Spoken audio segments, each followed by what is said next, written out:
যেটা দ্বিতীয় দফা। তার আগে 23 তারিখ প্রথম দফার নির্বাচন পশ্চিমবঙ্গের 152টি বিধানসভার আসনে অনুষ্ঠিত হবে।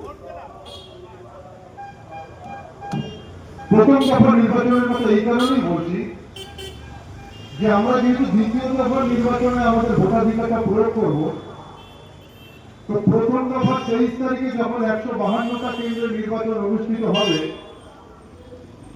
সন্ধ্যাবেলা থেকে আপনারা এই পশ্চিমবাংলার রাজনৈতিক পরিস্থিতি আগামী 4 তারিখ কি হতে চলেছে, কোন সরকার আসতে পারে, রাজনৈতিক প্রেক্ষাপটটা কোন জায়গায় দাঁড়িয়ে আছে, 23 তারিখে যখন যারা ভোট দিয়ে বাইরে বেরোবেন, আমাদের ভোটদাতারা, আমাদের ভাইয়েরা, বোনেরা, মায়েরা, তাদের মুখের ভাষাটা, মুখের অভিব্যক্তিটা দেখলে বুঝতে পারবে।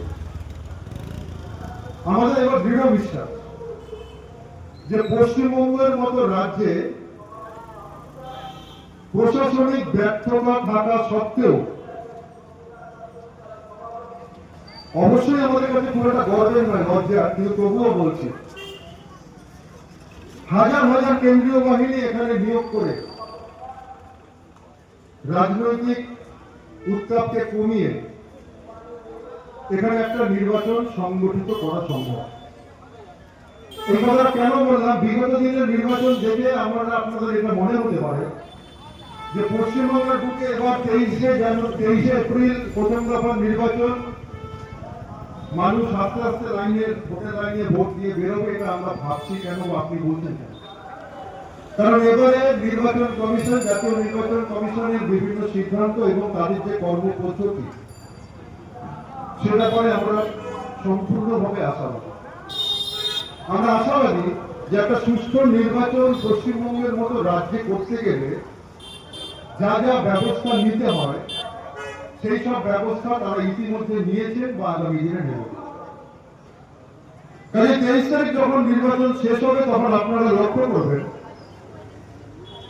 যে নির্বাচনের হাওয়া কোন দিকে বইছে, আগামী 4 তারিখে কোন দল বিজয়ী হয়ে এই পশ্চিমবাংলায় সরকার গড়তে চলেছে।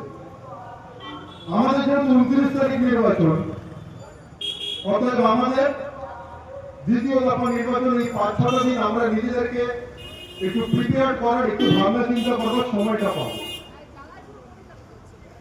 এটা একটা পরীক্ষার মতো। যেদিন পরীক্ষার প্রথম দিন একরকম টেনশন থাকে, অনেক রকম ভাবনা চিন্তা মাথায় আছে, কি হবে, কিভাবে লিখবো, সবকিছু পারবো তো। কিন্তু একটা দুটো পরীক্ষা হয়ে যাওয়ার পর যখন দ্বিতীয়, তৃতীয়, চতুর্থ পরীক্ষা আপনি যাবেন, তখন সেই প্রথম দিনের টেনশনটা কিছুটা কমে যায়। এই দ্বিতীয় দফার নির্বাচনটাও তাই। প্রথম দফার নির্বাচন দেখার পরে যদি আপনি 29 তারিখ যখন নির্বাচনে আপনার ভোটাধিকার প্রয়োগ করতে যাবেন, আপনার মনের আত্মবিশ্বাসটাই আলাদা থাকবে। আর আত্মবিশ্বাসটা আলাদা থাকবে এই কারণে যে এবারে আগামী 4 তারিখ, অবশ্য এখন যেহেতু নির্বাচন চলছে, কোন চ্যানেল তাদের যে পর্যবেক্ষণ, সমীক্ষা, সেগুলো তারা দেখাতে পারছে না।